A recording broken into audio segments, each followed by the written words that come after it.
എന്താണോ നിന്നെ ഞാനൊന്ന് കാണിച്ചു വെച്ചിരിക്കുന്നു. അമ്മ വിട്ടേക്ക്, എന്താന്ന് വെച്ചാ ചെയ്യട്ടെ. കഴിവിടറി എന്താന്ന് കാര്യം പറ. വിടാൻ ഒരു കത്തിക്കുത്ത് കഴിഞ്ഞിട്ടായി നശിച്ചവള് വന്നു നിൽക്കുന്നത്. സിദ്ധാർത്ഥൻ സാറിന്റെ മോളെ ഇവള് കുത്തി. ആ കൊച്ചിപ്പോ ആശുപത്രിയില്ല. സാറിപ്പന്നെ വിളിച്ചിരുന്നു. ദ്രോഹി, എന്താണ് ഇത് കാണിച്ചേ? എന്ത് വേണമെന്ന് വെച്ചാ ചെയ്തോ. അറിയാലോ, കൊല്ലാൻ മടിയില്ലാത്തവൾക്ക് ചാവാനും മടിയില്ല. നിങ്ങൾ കൊന്നോ? കഴിഞ്ഞോ? ഇനിയും തല്ല് ഞാൻ കൊണ്ടോളാം. എടി എടി അസത്തെ, പോലീസ് വരുന്നതിന് ഇറങ്ങി പോടി. പോലീസ് വരട്ടെ, എന്നിട്ട് കോടതിയിൽ എത്തിക്കട്ടെ. ചോദിക്കാനും പറയാനുള്ളത് ഞാൻ അവിടെ പറയാം. എങ്ങനെയാണ് ആ പാവം മോളെ നിനക്ക് അപായപ്പെടുത്താൻ തോന്നിയത്? ഞാൻ കുത്തിയത് മറ്റവളെയാ, ദേവികയെ. രജനി കുത്ത് ചോദിച്ചു വാങ്ങിയതാ, വന്ന് ഇടയിൽ കയറി. കത്തിക്ക് അറിഞ്ഞൂടല്ലോ മുമ്പില് രജനിയാണോ ദേവികയാണോന്ന്. വേണ്ട വീട് വാ, നമുക്ക് ഇവിടുന്ന് പോ. ഈ വീട് സിദ്ധാർത്ഥന്റെ ആൾക്കാർ വന്ന് അടിച്ചു പൊളിക്കും. അങ്ങനെ പൊളിക്കാൻ വരുമ്പോ ഞാൻ പറഞ്ഞോളാം, ഇത് ഞാനും എന്റെ സഹോദരിയും തമ്മിലുള്ള വഴക്കാണെന്ന്. കണ്ടോ, ഇത്രയായിട്ട് ഇവളുടെ അഹങ്കാരം കണ്ടോ? ഞാനല്ല അഹങ്കാരി, അവളാ, ആ ദേവിക. അവളാ ഈ പ്രശ്നങ്ങൾ ഇത്രത്തോളം എത്തിച്ചത്.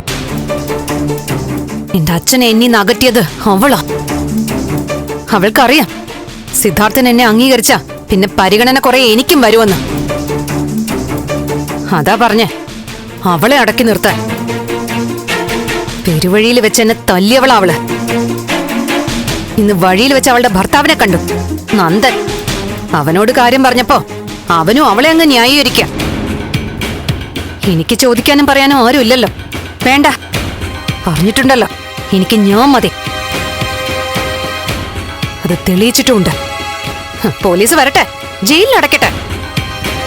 തിരിച്ചിറങ്ങിയാലും പോവും ചന്ദ്രത്തേക്ക്, കത്തിയായിട്ട് തന്നെ.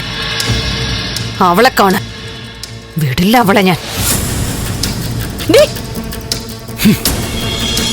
ഏട്ടാ, കാര്യങ്ങൾ എന്തായാലും വിചാരിച്ചെടുത്ത് നിൽക്കില്ല ഒന്നും. ഇത് തനൂജ ബുദ്ധിപൂർവ്വം കളിക്കുക. കേസ് കോടതിയിൽ എത്തിക്കാൻ അവൾ ആഗ്രഹിക്കുന്നത്. അവിടെ ഓരോ സത്യങ്ങളും എണ്ണി എണ്ണി പറയേണ്ടി വരും. ഞാനും താനും ഒക്കെ കൂട്ടിൽ നിൽക്കേണ്ടി വരും. അവസാനം ജയിക്കാൻ പോകുന്നത് തനൂജ തന്നെയായിരിക്കും.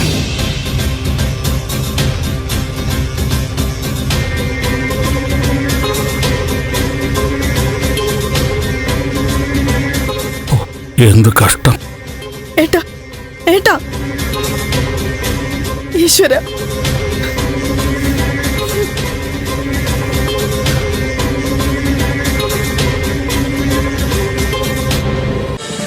ഫ്ലവേഴ്സ് ഒരുക്കുന്ന കാഴ്ച വസന്തം യൂട്യൂബിൽ പ്രേക്ഷകർക്ക് ലൈവായി കാണാം.